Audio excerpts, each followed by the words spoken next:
Bueno, muy buenas tardes. Yo soy Virginia Rita Lamona, directora de Cultura de la Municipalidad de Curuzupatiá. Eh, en esta oportunidad vamos a tener una charla con Alejandro Mauriño. Él es un escritor con muchísima trayectoria, que tiene un legado enorme en las letras y bueno, estamos acá para conocer su experiencia y conocer lo que él nos puede brindar aparte de sus libros. Él nació un 28 de junio de 1948, residió alternativamente durante su niñez y adolescencia en su ciudad natal, la ciudad de Corrientes, y las localidades correntinas de Palmar Grande, Cartagena y Uruguay. En 1978 se radicó en la ciudad capital. Periodista egresado del Círculo de la Prensa de Buenos Aires, acredita una amplia trayectoria en medios gráficos y radiales, posee además el título universitario del Magisterio Público de la Universidad Nacional de Nordeste, tiene 2 hijos y 4 nietos, ha editado 22 libros de poesía, en 1999 publicó además una novela de ficción y de cuentos, tiene una amplia trayectoria eh, en todo el país, ha editado con Ediciones Moglia y ha editado también libros para la Secretaría de Cultura de Estudiantes. Bueno, y seguiría leyendo y tiene una amplia trayectoria, sus libros se han traducido en diferentes idiomas, en inglés, en francés, en alemán, en guaraní, y se han publicado sus revistas, sus poesías y publicaciones especializadas en Uruguay, en Israel y Estados Unidos. Así que haciendo una breve introducción a quién es Alejandro Mauriño, vamos a comenzar con lo que él quiere contar. Él lo vamos a plantear ahora su manera de vincularse con la palabra. Así que voy a habilitar el micrófono, Alejandro, para que podamos... Bien. Ahí está. Bueno, cuando vos digas, Virginia. Y ya podés hablar, está todo. Bien, bien. Bueno, buenas noches a todos, les agradezco mucho la presencia. Virginia me pidió que encare el tema de la poesía general, y bueno, hice algunos apuntes así, y voy a recordarles un poco el tema de este género tan especial, tan complejo, tan difícil, y que cuando uno es joven cree que es tan sencillo. Por eso empezamos a escribir poesía, supuesta poesía. Cuando somos viejos nos damos cuenta de lo complejo y difícil e intrincado que es. Los seres humanos tenemos una historia de, según algunos autores, 80.000 años, otros 100.000, en fin, no está muy claro porque no hay un momento en que empezó claramente la humanidad. Pero con tantos años encima, los seres humanos recién empezamos a escribir hace 6.000 años, es decir, un instante en toda nuestra existencia.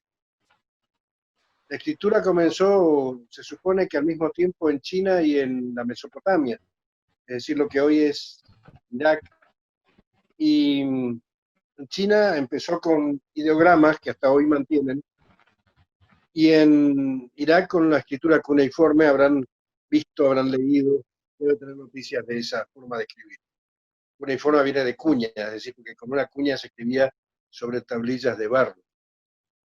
Bueno, 6.000 años escasos de escritura. ¿Y qué es lo primero que empezaron a escribir los hombres, los seres humanos? Remitos comerciales. Ustedes se van a sonreír, pero es así. Claro, porque en un barco, en una caravana, se llevaban materiales de mucho valor, como semillas, vino, cerveza y telas, por ejemplo. Entonces había que hacer un remito de lo que se llevaba. Y esas escrituras comerciales se supone que fueron las primeras escrituras humanas. Inmediatamente después, y esto es lo digo con una especie de orgullo ajeno, si cabe la expresión, empezó la poesía, tal vez el género más antiguo. No como hoy la conocemos, sino mezclada con muchos elementos religiosos, místicos, invocaciones, más allá a la divinidad de aquellos tiempos, y, y así empezó a escribirse cada vez más. Obviamente los que sabían escribir, hablando de 6 o 5 mil años atrás, eran escasísimos, hasta que poco a poco empezó a diversificarse la poesía por un lado, las cuestiones religiosas por otro. Inmediatamente aparece otro género que es muy curioso, que es, digo curioso por la antigüedad que tiene, que es el teatro. Eh, También aparecen los primitivos cuentos, que generalmente eran en forma de fábulas, y los escritos de la eh, gloria grecorromana sobre filosofía, historia, o sea, ensayos. Los cuentos, tal como hoy lo conocemos, son mucho más modernos, y la novela también. La novela es un producto literario que debe tener menos de 1000 años. Si comparamos con la antigüedad clásica, eso es muy, muy nuevo. Y luego, también el cuento moderno, que hoy tiene sus características muy peculiares. Y por último, el género más moderno, que es de los géneros literarios, el último en aparecer, que es el género periodismo. El periodismo que hoy tenemos no tiene nada que ver con aquel que se conoció con los primeros periódicos. El estilo periodístico de aquellos tiempos era complejo, arrevesado, difícil. Hoy es directo, concreto, y nos lleva inmediatamente a la información. Ese género que para muchos es un género bastardo, sin embargo es el que alimenta nuestra información cotidiana. Bueno, ¿por qué esta enumeración? Porque cada género tiene sus elementos propios, si no, no serían tal cosa.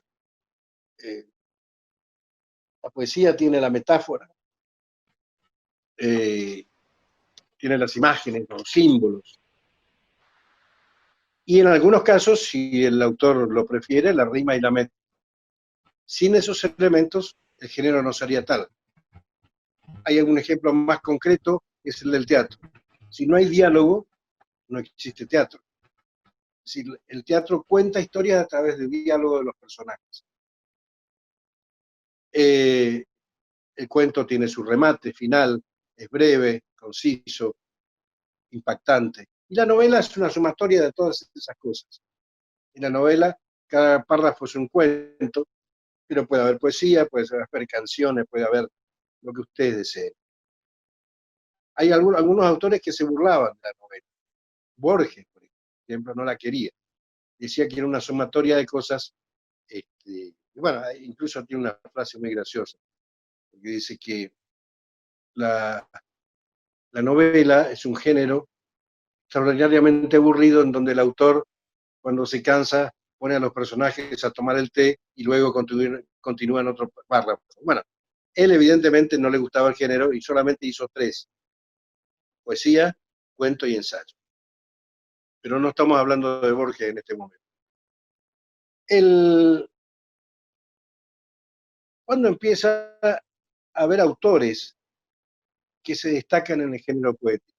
Es curioso, pero aparte de Homero, que produjo la Ilíada y la Odisea hace unos 2800 años, son 2 mujeres las que, junto con Píndaro, consolidan la poesía en Grecia: Corina y Safo. Acuérdense de esto, porque es curioso, deben ser las primeras mujeres escritoras que se tenga memoria: Corina y Safo.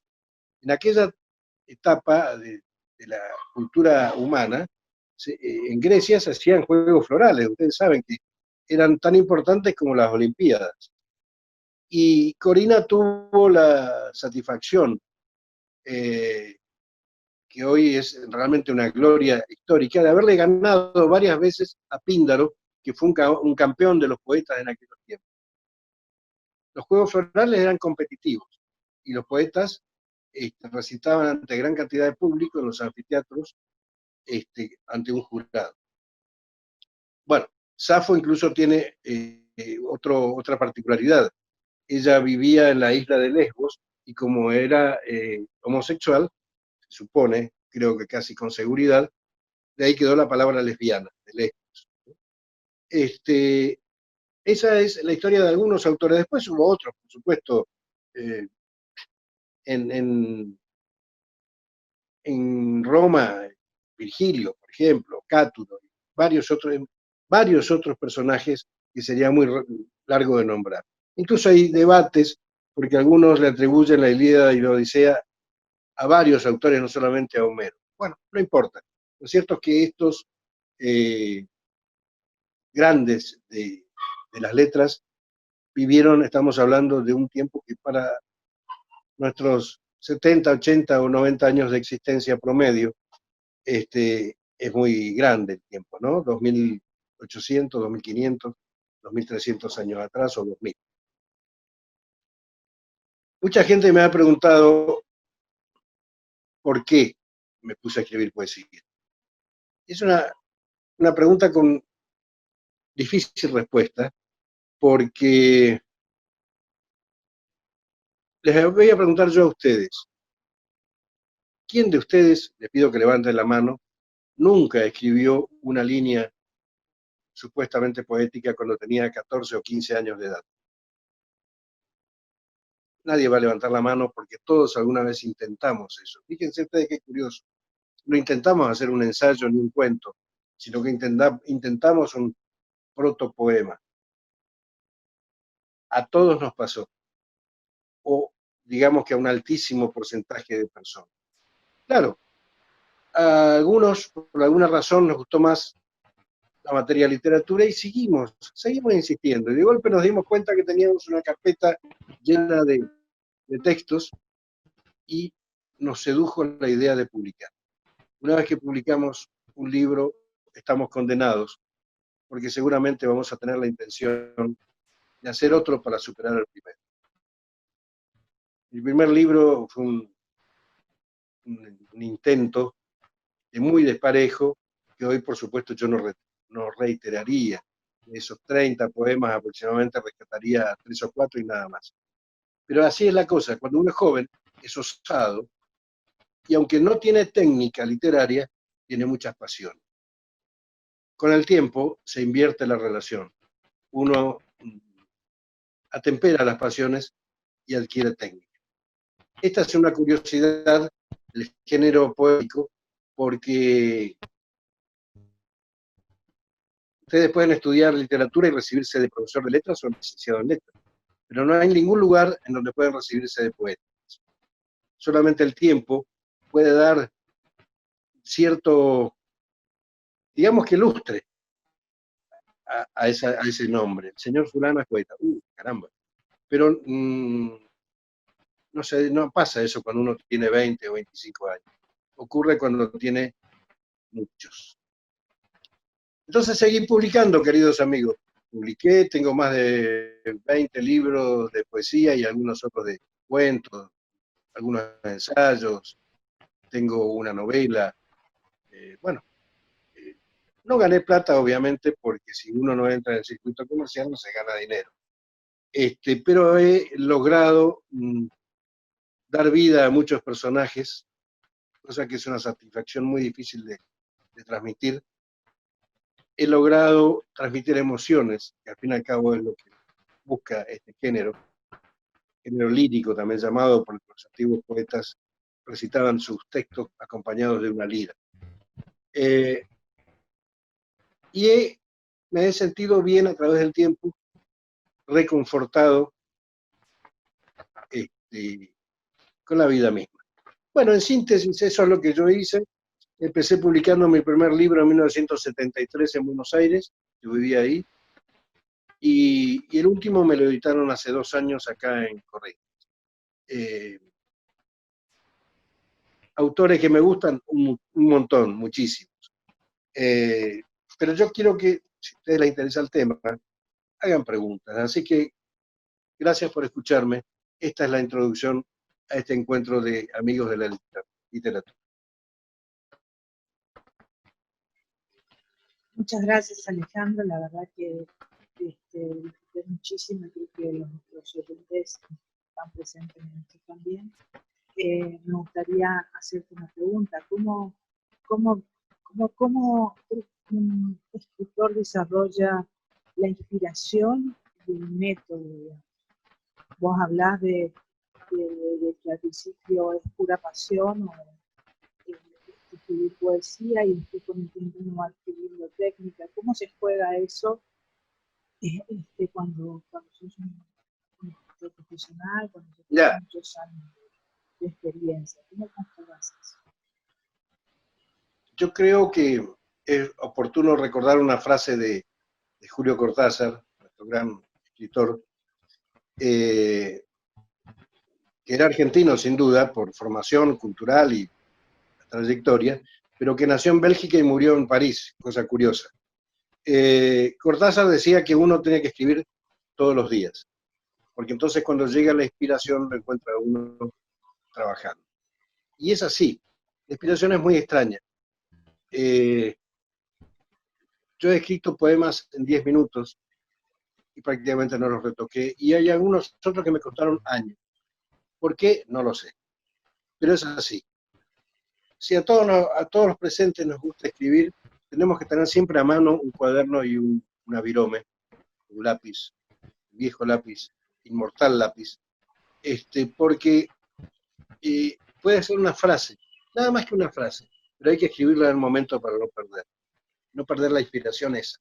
A mí me pasó en medio de la noche de pensar una idea, de tener una idea literaria, y bueno, prendí la luz, escribí eso y al otro día yo lo había olvidado, o sea, si no lo hubiera escrito, se me perdía. Y en base a eso, escribir, por ejemplo, un soneto. O tomar un colectivo y de pronto ver alguna cosa inspiradora, y esa cosa que vos ves, que puede ser una persona, un lugar, un edificio,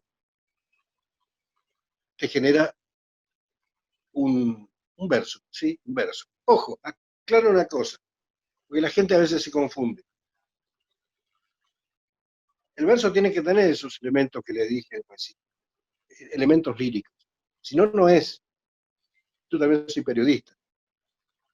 Y les hago un ejemplo humorístico.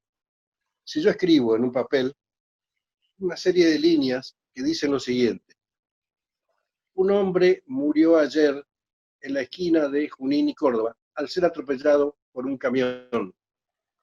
Eso obviamente no es un poema. Eso es nada más que una noticia cortada en pedazos y puesta como si fueran versos. Es decir, eso va a ser siempre una noticia, nada más. Una vil y vulgar noticia policial, porque hubo un fallecimiento, bueno, en un accidente. Eso creo que nos demuestra muy bien lo que es el género lírico y lo que es el género periodístico. Entonces, aunque nadie generalmente te enseña cómo se hace un poema, te voy a contar una anécdota personal. Yo tenía 16 años y me gustaba el tema, entonces leía, buscaba, no era tan fácil como ahora que uno busca en Google o en Wikipedia y en 2 minutos tenés abundante material. En esa época había que ir a una biblioteca o investigar, preguntar, en fin.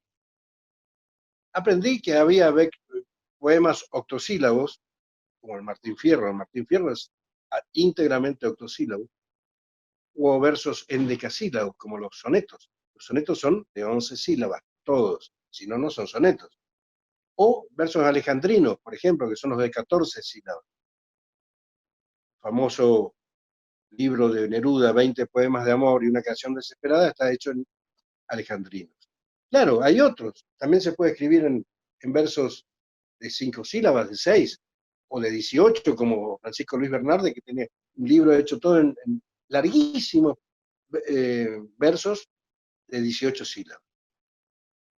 Bueno, entonces logré, después de un mes y medio de arduo trabajo y equivocarme, logré hacer un poema, que ya ni siquiera recuerdo cómo era, de versos alejandrinos, 4 estrofas de versos de 14 sílabas.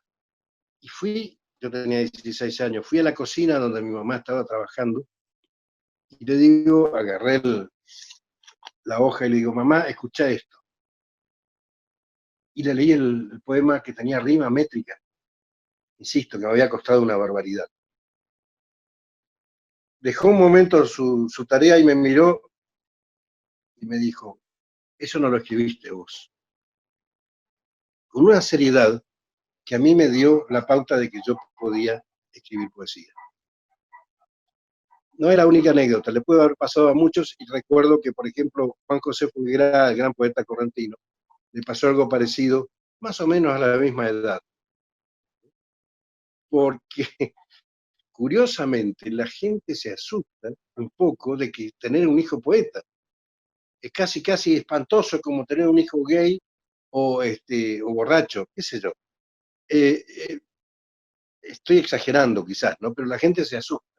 No, ¿y de qué vas a vivir? No vas a vivir, evidentemente de la poesía no se vive. No se sobrevive, se vive íntimamente. Así, esa anécdota a mí me permitió, o me dio un indicio de que a mí yo podía hacer cosas ligadas a la lírica. Y bueno, a los 25 años publiqué mi primer libro y así. Ojo, los libros de poesía, mira, este es el último que me editaron. Se llama El bate solitario y es una recopilación de poemas míos con algunas yapas de los últimos tiempos. Esto me lo editó una editorial de aquí de Resistencia y dirige un gran amigo, Tony Salazar, que se llama Ananga Ranga, la editorial. Bueno, no sé si respondo a tu pregunta, pero me fui por las ramas seguramente. Muchas gracias, Alejandro. Yo quería saber si alguno de los presentes quiere hacer una pregunta o comentar algo. No te escucho bien, no te escucho bien. Tenés que hablar más cerca. Si alguno de los presentes les gustaría hacer alguna pregunta o comentar algo al respecto.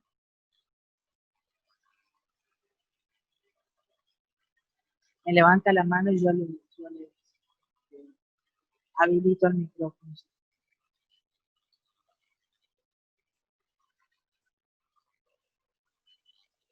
Ahí está, Regina Fernández, ya puedes hablar.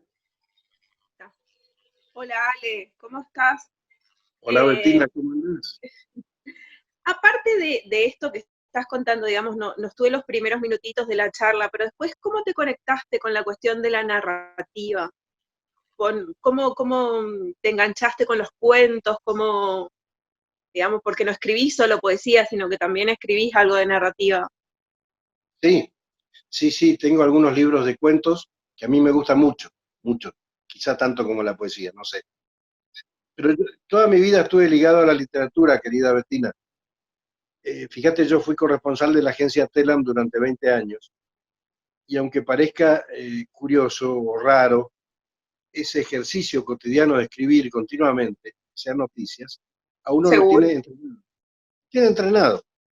Nosotros teníamos la obligación de producir por lo menos entre 80 y 120 líneas diarias con noticias, de Corrientes para el resto del país.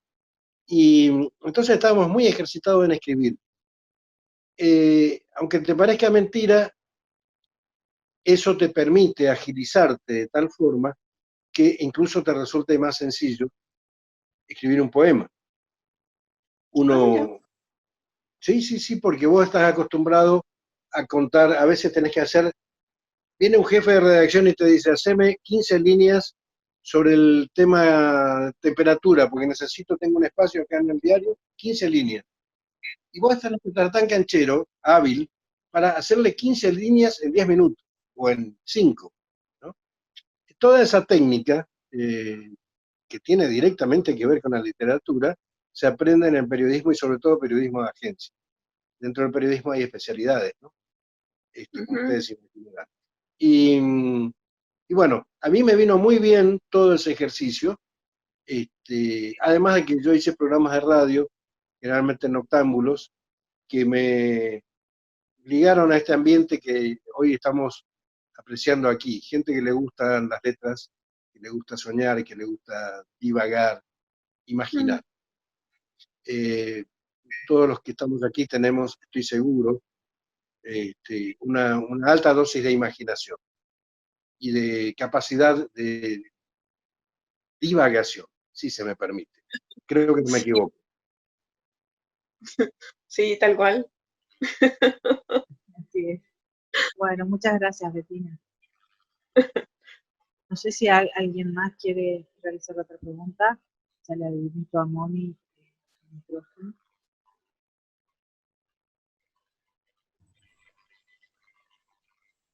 No se te escucha. No, le quería hacer una pregunta. En la actualidad, ¿en qué se inspira para escribir? ¿Me escuchó? ¿Perdón? No, no escuché. ¿En qué se inspira actualmente para escribir sus poesías? ¿En qué se Mirá, inspira? ¿En qué se enfoca para poder narrar? es muy heterogéneo.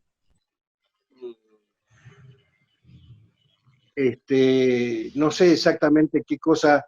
Borges decía que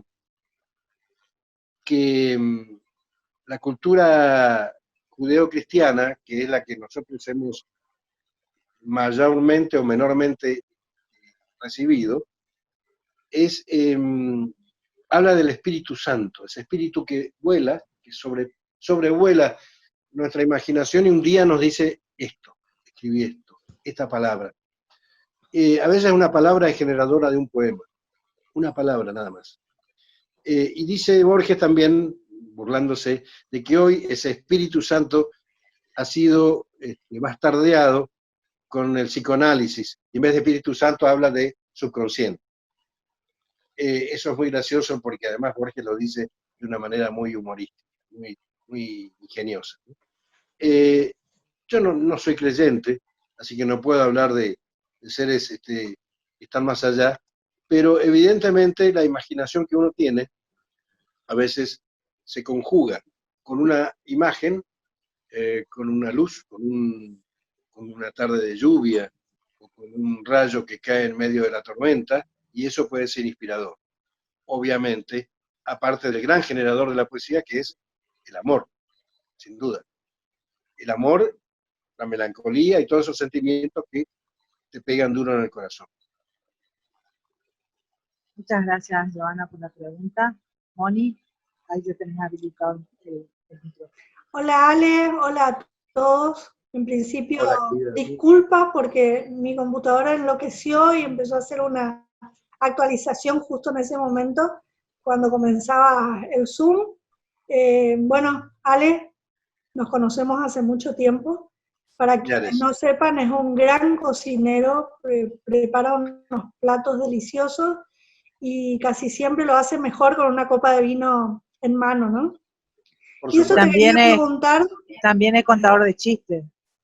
Sí, bueno, de eso no hablemos porque por ahí abro mi correo y me encuentro con un chiste de Ale que hay que tratar de eliminarlo rápido.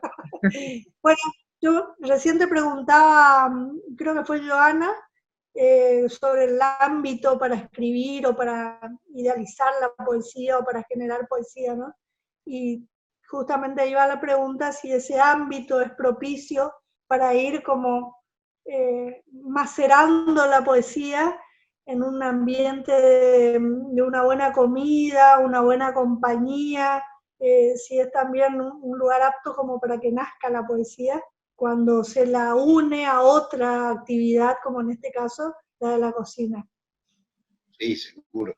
Seguro, la buena mesa y la buena bebida están íntimamente ligadas a la literatura en general.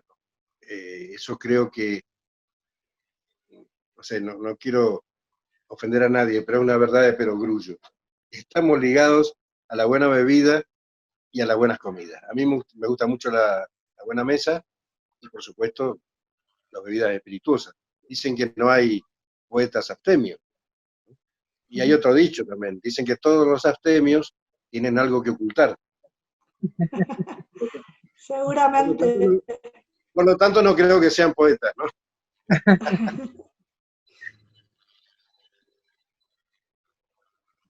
Domi, podés hablar, tenés habilitado. No, me hizo acordar que decía mi abuelo,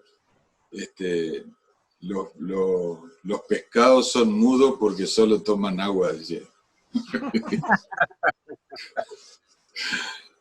Los pescados no hablan. Muy bueno. No, saludarte más, agradecerte siempre, porque me encantan escuchar siempre tus charlas, tus conferencias, los encuentros de escritores. Tuve la suerte de escucharte muchas veces. Y dos preguntas serían, Sí. una, esa primera estrofa, ese primer verso que se escribe ¿cómo es? En algún momento, en el cuaderno que vos contabas, trae el otro verso inmediatamente, puede esperar a que pase un día para que siga. Esa sería una. Y la segunda sería, ¿cómo ves la poesía actual? O sea, ¿qué tipo de poesía se está haciendo hoy por hoy, en la provincia principalmente? Mirá, yo muchas veces anoté una frase o un par de versos y a veces nunca fructificaron, es decir, no prosperaron. Y en otros casos sí. Eso es un poco azaroso, ¿no? Depende si el tema que encaraste te movilizaba de mucho o poco. Con respecto a la poesía actual, yo creo que hay poetas hay muchos, lectores de poesía lamentablemente no tantos. O sea que vamos a estar condenados siempre a una porción de lectores muy pequeña, ¿no? Me decía un librero amigo acá en Corrientes que de cada 100 libros que él vende, de poesía deben ser 4 o 5. Es decir, una proporción muy baja. Como el COVID, ¿no? Somos el virus del... Así. Y generalmente el que compra un libro de poesía compra algún consagrado, ¿no? Es decir, compra un libro de Neruda o de Borges, por ejemplo, ¿sí? Un libro de Alfonsina. Lo que yo veo que hay una tendencia negativa en los jóvenes es a confundir el psicoanálisis con la poesía, que son dos cosas que no tienen nada que ver. Entonces, hacen una poesía que es catárquica, es decir, una catarsis, ¿no?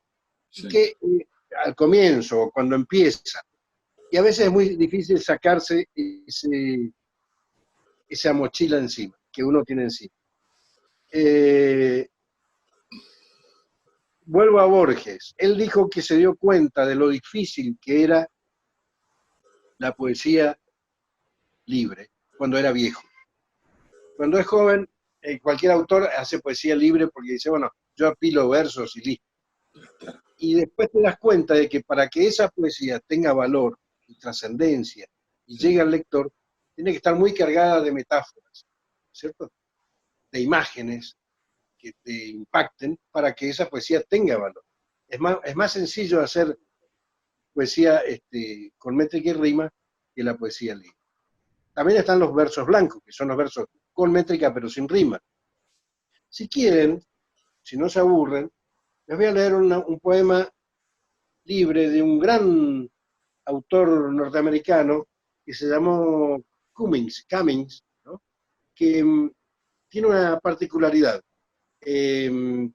Cummings, acá lo encontré, esto estoy buscando en una antología que yo publiqué hace un tiempo, y que en una feria del libro vendí muchas en Curuzucuatiá, justamente. Cummings era un poeta norteamericano que vivió en la primera mitad del siglo XX, y era un personaje curioso, eliminó todas las mayúsculas, escribía todo en minúscula, y eliminó los signos de puntuación, ¿no? Al eliminar los signos, los puntos, las comas, etc., lograba ciertas pausas dejando espacio. Una cosa que muchos jóvenes ahora intentan como novedad, pero ya no es ninguna novedad, es una cosa muy antigua. Este poema se está dedicado a su amada, amante, qué sé yo, la mujer que él amaba. Y fíjense qué metáfora que tiene. Mi amor, tus cabellos son reino, cuyo rey es lo oscuro. Tu frente es un vuelo de flores. Tu cabeza es bosque vivo, lleno de pájaros que duermen. Tus senos, enjambres de abejas blancas sobre la rama de tu cuerpo. Tu cuerpo para mí es abril, en cuyas axilas está la aproximación de la primavera. Tus muslos son caballos blancos atados a una carroza de reyes. Son el toque de un buen juglar. Entre ellos hay siempre un dulce canto. Mi amor, tu cabeza es un estuche para la fresca joya de tu mente. En tu cabeza el pelo es un guerrero que ignora la derrota. Tu cabello en tu espalda es un ejército con victorias y trompetas. Tus piernas son los árboles del sueño, cuyo fruto es el verdadero alimento del olvido. Son sátrapas de púrpura tus labios, cuyos besos ensamblan a los reyes. Tus pulsos son sagrados, custodios de las llaves de tu sangre. Tus pies en tus tobillos como flores en vasos de plata. Tu belleza es dilema de las flautas. Tus ojos son perfidia de campanas metidas entre incienso. Un genio. Edward Cummings, norteamericano. Y cuando un poema logra trascender a la traducción es porque es un gran poema. Incluso hay un dicho que me permito recordar porque es humorístico. Un poema que tiene una linda traducción es como tener una esposa. Si es muy bello, si es muy bella, no es fiel.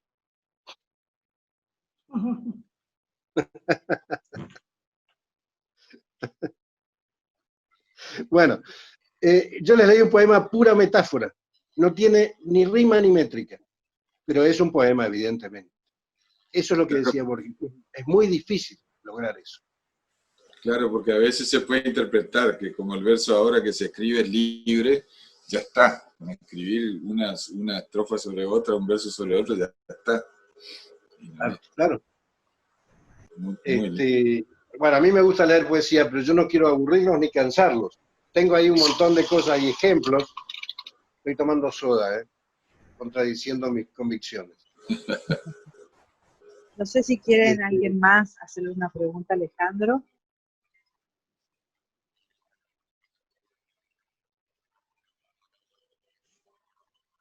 ¿Alguna preguntita?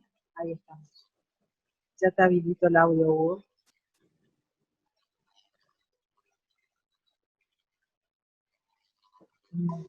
Ahí estamos. Ya podés hablar, Hugo. Bueno, antes que nada, buenas tardes a todos, buenas noches. Buenas. Un gusto conocerlo a Alejandro. Y sí, lo que me gustaría es saber, porque yo también trato de escribir y a veces No se escucha. ¿Se tildó? Tiene mala señal. Se perdió el audio. Se perdió. Bueno, no sé si alguien más quiere hacer otra pregunta y después vamos a Hugo cuando se conecte de vuelta.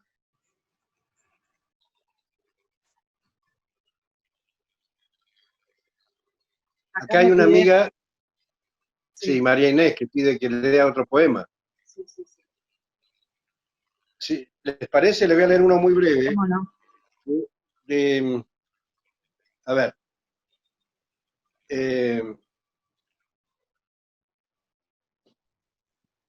Un poeta inglés, Cecil Day Lewis, que lo estoy buscando acá en esta antología, y no lo estoy encontrando, pero ya va a aparecer.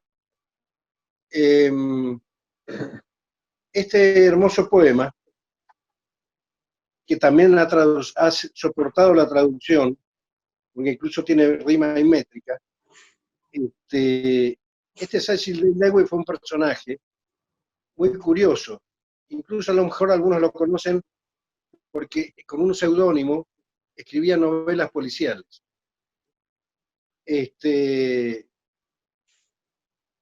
Y bueno, miren qué hermoso poema y qué original que es. A ver si...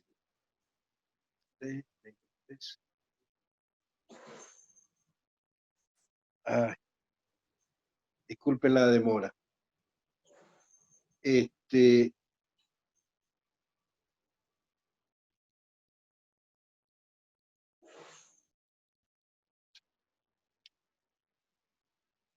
127. Este poema se llama Ven y vive conmigo y sé mi amada. Ven y vive conmigo y sé mi amada, y probaremos vida regalada. Tendremos la abundancia, el lecho, el pan que eventuales empleos nos darán. Descargaré primores en los puertos, soñarás con vestidos siempre inciertos, y en la tarde, bordeando los canales agrios, ¿acaso oigamos madrigales? En tu frente una arruga fatigada, caminarás por el dolor calzada, y luego no tendrás ningún vestido, y tu joven beldad se habrá perdido. El hambre y el cansancio con sus besos, todo te sorberán menos los huesos. Si te tienta esta vida regalada, ven, vive conmigo y sé mi amada. Este era Cecil D. Lewis, que escribió novelas con el seudónimo de Nicholas Blake, y fue muy famoso. Y es más, si ustedes ven cine, busquen, porque tuvo un hijo que es un importante actor, Daniel Day-Lewis, un tipo muy importante dentro del cine, hijo de este poeta, Cecil Day. Ven y vive conmigo y sé mi amada. Le voy a dar la palabra a Carla, que te quiere hacer una pregunta. ¿Cómo no? ¿Qué tal? Un gusto. Yo que por ahí no soy muy del tema, recientemente incorporada al área de cultura, me gustaría saber cómo incentivar desde nuestro lugar como funcionarios del área de cultura para que se entusiasmen, para poder fomentar la escritura y poder activar un poco, porque en mi ciudad es como que no es común. Les hago una sugerencia que te deje especialmente a vos, Virginia, querida. Hagan juegos florales en donde la gente se anime a recitar. La declamación ha caído en decadencia porque en la escuela ya no se enseña. Nuestra educación ha ido desmejorándose a través de los años. Ya no se enseña ni caligrafía, ni dibujo, ni declamación, ni teatro. A veces se enseña teatro, con un tipo de suerte. Pero fíjense que no se enseña más a recitar. Yo los puedo ayudar, me encantaría, porque aquí en Corrientes lo hemos hecho durante 3 o 4 o 5 años con el Ateneo Cayam a principios de este siglo, ¿no? Y yo cuando enseñaba literatura, ¿qué pasó? Bueno, enseñaba literatura en un colegio de aquí de Corrientes, del St. Patrick. Yo les enseñaba a recitar y a que pierdan la vergüenza. Porque recitar es una cosa muy hermosa, es parte del teatro también, tiene que ver con el teatro y con la poesía. Y hay que hacer un encuentro y traer a algún famoso recitadora, por supuesto, no tiene que ver esto con el sexo, traer para que los jóvenes vean un buen ejemplo, e invitar y premiar, dar muchos premios a los jóvenes que se animan a recitar, pues creo que es un espectáculo muy lindo. Es una modesta sugerencia. Nosotros hicimos el año pasado, para el marco de la Feria del Libro, un concurso de poesía para chicos de escuelas secundarias. Y una de las cosas lindas que sucedieron era que había algunas escuelas rurales específicas de especialidad agropecuaria, digamos, y que participaron con un recitado muy, muy característico de nuestra identidad y nuestra idiosincrasia, pero había poesía de todo tipo. Esa, por supuesto, la mayoría eran poesías que hacían catarsis de todo el bagaje de vida que les toca vivir a cada uno de esos chicos, pero se animaron a recitar y agarraron el micrófono y perdieron la timidez, y fue, creo que no me acuerdo la cantidad exacta, pero más de 30 chicos de Perú participaron, y es una cosa increíble que sucedió y maravillosa, y yo creo que la juventud está ávida de que le demos espacio también, de que le demos posibilidad de que se exprese. Perfecto. Ustedes tienen que tomar una posta, levantar una antorcha y, por ejemplo, agrandar esto que ya iniciaron, hacerlo más sólido, más fuerte, y bueno, declararse Cruzú la capital de la poesía provincial, por ejemplo, estoy fantaseando, pero ¿por qué no? Si nadie lo hizo hasta ahora. Y Cruzú tiene buenas letras, sin duda, un montón de gente amiga. Uno de ellos que lamentablemente se nos fue hace unos años, recuerdo al amigo Horacio Julio Rodríguez, que era un excelente novelista y cuentista. Ustedes lo deben haber conocido. Y bueno, Graciela Sus, María del Carmen Viana, Romy, bueno, qué sé yo, seguramente, perdón, hay una cuentista muy buena que ahora se me escapó el nombre. Y o sea que hay evidentemente una base cultural muy importante. Yo creo que hay que, si quieren hacer crecer la poesía, hagan encuentros de ese tipo. Buenas noches a todos. Buenas noches, señor Alejandro, ¿cómo le va? ¿Me escucha bien? Sí, perfectamente. Bien. Primero que nada, gracias por la poesía. A mí no debe haber nada más lindo que escuchar a un hombre leer poesía, así que gracias. Eso va en primer lugar. Segundo lugar, bueno, soy docente. Como le dijo Virginia, el año pasado se hizo este encuentro de recitado de poesía de adolescentes. Hubo como 50 chicos anotados de todas las escuelas, pero también el año pasado se hizo un encuentro de obras de teatro de adolescentes. Fue espectacular. La verdad que lo que usted nos está proponiendo, Cruzú lo tiene, y tiene un gran semillero, un gran potencial de adolescentes artistas, tanto en poesía, en escribir narrativa y también en actuación. Mire, tenemos tanto por mostrar que ni se imagina, que sería bueno continuar, que eso, Virginia, seguramente lo haremos cuando esto pase. Y la verdad lo que usted nos está diciendo es, ya está en camino y seguramente lo vamos a seguir haciendo. Así que gracias. Excelente. Por el... Te agradezco a vos, querida amiga, y te digo, María Inés es tu nombre, ¿no? Sí, María Inés. sí. Una manera de hacer estos juegos florales es, por ejemplo, famosos poemas de distintos autores y darles a un grupo. Entonces, por ejemplo, ustedes 10 tienen que recitar este poema. El poema 20 de Neruda, por ejemplo. Entonces se hace un premio, y el que mejor lo recita, de acuerdo al jurado, se le entrega ese premio. Y tienen que ser premios interesantes, no solamente una medalla, aunque sea unos pesos, para que haya un incentivo, ¿no? Tal cual. Y un otra de las incentivo cosas... para que esa gente... ¿sí? Además de, otro rubro sería el de creación, a ver quién hace el mejor soneto, o el haiku, quién hace el mejor haiku, por ejemplo, o lo que sea, no importa ahora, ¿no?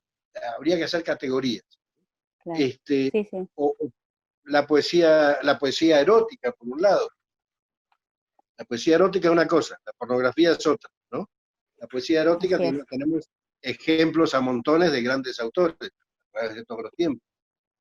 Y otra de las cosas que quiero aportar como docente, yo trabajo mucho la parte de expresión oral con los adolescentes, ¿sí? Lo que usted está diciendo de declamación, comparto totalmente. Se ha dejado de motivar al chico para que recite, ¿no? trabajar la parte de expresión oral me ocupa y me encanta que los chicos se puedan expresar, pero también está en nosotros poder motivarlos, incentivarlos, motivarlos, acompañarlos todo el tiempo, porque siempre hay alguien que quiere hacerlo, pero necesita ese acompañamiento, ¿no? Sí, correcto, estoy de acuerdo con usted, María Inés. Y bueno, pero es cuestión, ahí, acá la tenemos a Virginia, A que puede Virginia. aglutinar y empezar a empujar esto. Me parece muy bien, excelente. Seguramente lo seguirá haciendo, seguro. Bueno, gracias, Bueno. muchas gracias. Y ahora para cerrar, si los que están escuchando y les gusta, me gustaría escuchar otro poema, si no es mucho pedir. No, a mí Les me voy a agradecer. encanta. Si ustedes me dejan, seguimos hasta las 12 de una, no hay problema. Bueno, Miren, cerramos entonces con un poema, pero a mí me gustaría que sea un poema tuyo. bueno, ¿cómo no? No hay problema. Sí. A ver, Hace una libromancia, no elijan, no vale. te Abrí voy a leer, cualquier no uno, no, dos o tres. Pero no quiero, a ver, aburrirlo, en serio, no.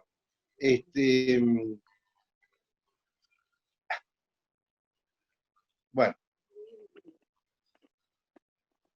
este poema tiene una particularidad. Son versos blancos, es decir, que tienen métrica, pero no rima.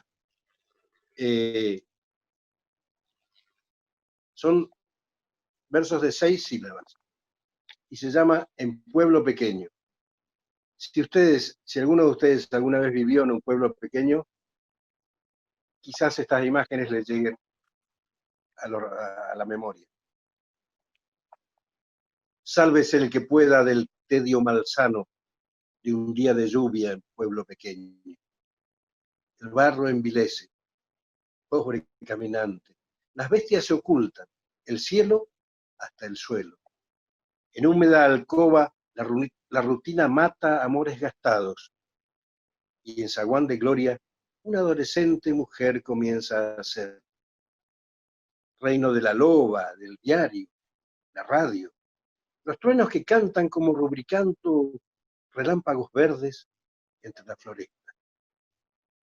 Una mosca adorna un resto de vino en celeste mantel de breves migajas. Llueve y es domingo.